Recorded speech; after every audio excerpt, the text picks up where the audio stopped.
Catholic News Roundup is brought to you in part by PewSitter.com, your online Catholic newspaper for the third millennium, CatholicMediaCoalition.org, in line with the Church, online with the world. And TheAmericanCatholic.com, politics and culture from a Catholic perspective.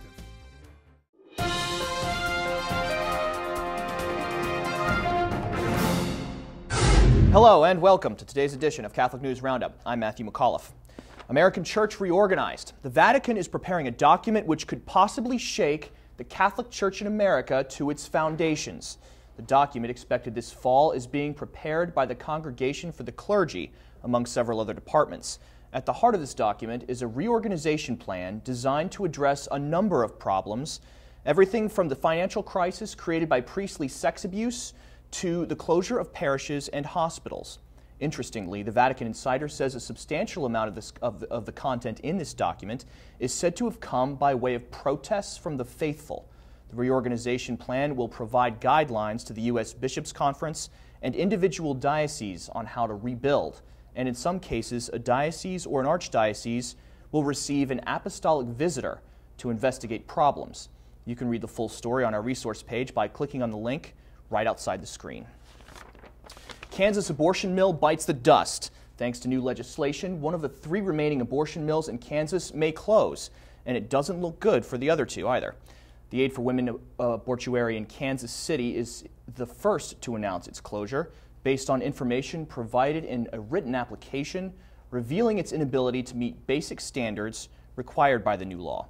Another, the Overland Park Abortion Clinic, passed inspection by the Kansas Department of Health, but is still awaiting a hearing on July 15th to answer over 100 criminal charges for performance of late-term abortions.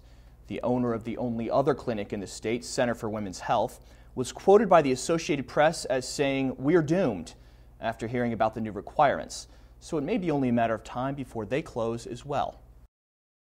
Abortion trumps states' rights. A federal judge in Indiana has issued an injunction blocking a new state law that defunded Planned Parenthood.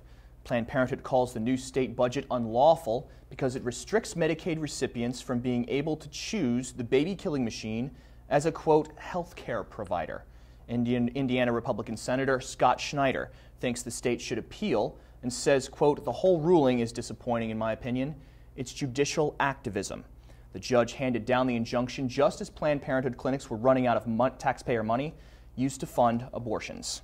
Stay with us. We'll be back in just a few seconds. Catholic News Roundup is brought to you in part by NewOxfordReview.org, the voice of Catholic Orthodoxy, in print and on the web, and RenewAmerica.com, expanding the influence of America's grassroots in the cause of freedom.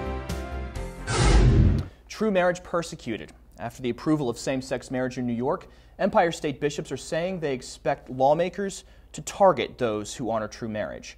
A statement signed by all the bishops of the state says the church will treat homosexuals with love, dignity, and respect, but that true marriage is between one man and one woman. The letter goes on to express that, quote, "We realize that our beliefs about the nature of marriage will continue to be ridiculed, and that some will even now attempt to enact government sanctions against churches and religious organizations that preach these timeless truths," end quote. This statement puts into perspective the sensitivity training being forced on military chaplains and soon government workers in the United States Department of Agriculture, where the belief in true marriage is being likened to racism. Preschool pushes gender neutrality. Being called a boy or a girl is no longer acceptable in preschool. You must be called friend by the teacher in order to avoid what is being called gender stereotyping. Igalia, a taxpayer-funded preschool in Sweden, is the latest effort to socially engineer a genderless society, and its mission is to break down gender roles. Many preschools have hired what they call gender pedagogues in order to identify language and behavior that reinforces what they call gender stereotypes that go against the egalitarian culture of the country. Igalia is the first of its kind in Sweden, but is not far off from independent efforts like those in Oakland, California, where elementary school children are currently being told it is okay to change genders and to be attracted to the same sex. For the full story, visit our resource page by clicking on the link right over here. I'm Matthew McAuliffe. Thanks for tuning in. Be sure and tune in tomorrow for your daily dose of Catholic News Roundup right here on RealCatholicTV.com. And be sure to check out The Vortex today, where Michael comes to us from the Emerald Isle. Thanks for tuning in. Be sure and tell your friends about us. And as always, God bless.